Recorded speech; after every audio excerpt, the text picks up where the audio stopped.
राधे राधे भक्तों, स्वागत है आपका पोथी कथा चैनल पर। तो भक्तों आइए सुने माघ मास की पूर्णिमा की व्रत कथा।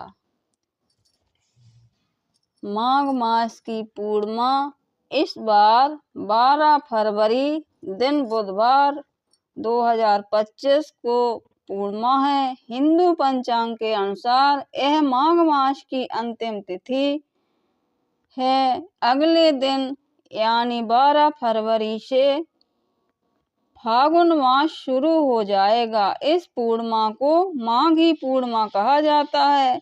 ज्योतिषाचार्यों के अनुसार माघी पूर्णिमा पर पवित्र नदियों में स्नान करने की परंपरा पुराने वक्त से चली आ रही है। ऐसे में आज हम बताते हैं कि माघी पूर्णिमा की पौराणिक व्रत कथा। ब्रह्म मुहूर्त में पुराण में यह भी बताया गया है कि पूर्णिमा के दिन श्री हरि विष्णु जी पवित्र नदियों में निवास करते हैं। ऐसे में अगर आप पूरे माघ महीने के दौरान नदी में स्नान नहीं कर पाए हैं तो माघ पूर्णिमा पर जरूर स्नान करें। ऐसा करने से सभी पापों से मुक्ति मिलती है। पौराणिक कथाओं के अनुसार नर्मदा नदी के तट पर शुभव्रत नामक विद्वान ब्राह्मण रहते थे, लेकिन वह बहुत लालची थे। इनका लक्ष्य किसी भी तरह धन कमाना था। ऐसा करते करते वे समय से पहले ही बूढ़े दिखने लगे और कई बीमारियों की चपेट में आ गए। इसी बीच उन्हें अंतर्ज्ञान हुआ कि उन्होंने सारा जीवन धन कमाने में बिता दिया और अब उनका उद्धार कैसे होगा। इसी क्रम से उन्हें माघ माह में स्नान का महत्व बताने वाला एक श्लोक याद आया। इसके बाद स्नान का संकल्प लेकर ब्राह्मण नर्मदा नदी में स्नान करने लगे। करीब 9 दिनों तक स्नान करने पर उनकी तबीयत और ज्यादा खराब होने लगी। तबीयत बिगड़ने से उनकी मृत्यु का समय आ गया।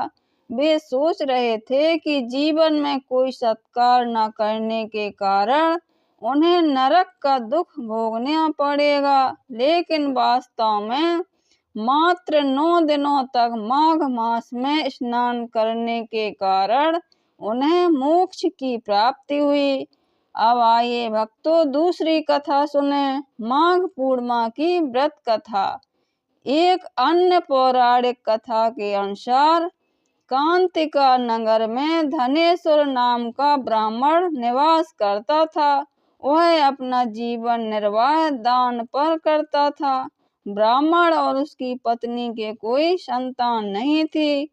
एक दिन उसकी पत्नी नगर में भिक्षा मांगने गई, लेकिन सभी ने उसे बांझ कर भिक्षा देने से इनकार कर दिया और तब किसी ने ब्राह्मण की पत्नी से 16 दिन तक काली माँ की पूजा करने को कहा और उसके कहने पर ब्राह्मण दंपति ने ऐसा ही किया।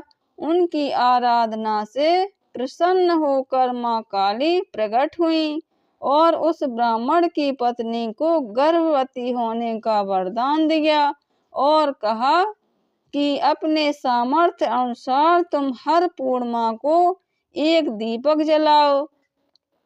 इस तरह हर पूर्णिमा के दिन एक दीपक बढ़ाती जाना जब तक कम से कम 32 दीपक न हो जाएं। ब्राह्मण ने अपनी पत्नी को पूजा के लिए पेड़ से कच्चा फल तोड़ कर दिया। उसकी पत्नी ने पूजा की और फल स्वरूप वह गर्भवती हो गई। प्रत्येक पूर्णिमा को माँ काली के कहे अनुसार दीपक जलाती रही। माँ काली की कृपा से उसके घर में एक पुत्र ने जन्म लिया, जिसका नाम देवदास रखा गया। देवदास जब बड़ा हुआ तो उन्हें अपने मामा के साथ पढ़ने के लिए काशी भेजा गया।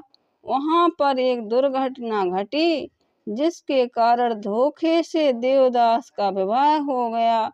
देवदास ने कहा कि वह अल्पायु है, लेकिन फिर भी जबरन उसका विवाह करा दिया गया।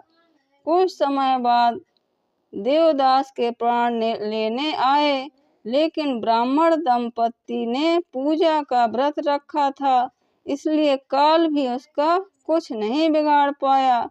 तभी से कहा जाता है कि पूर्णिमा के दिन व्रत करने से सभी संकटों से मुक्ति मिलती है और सभी मनोकामनाएं पूर्ण होती हैं।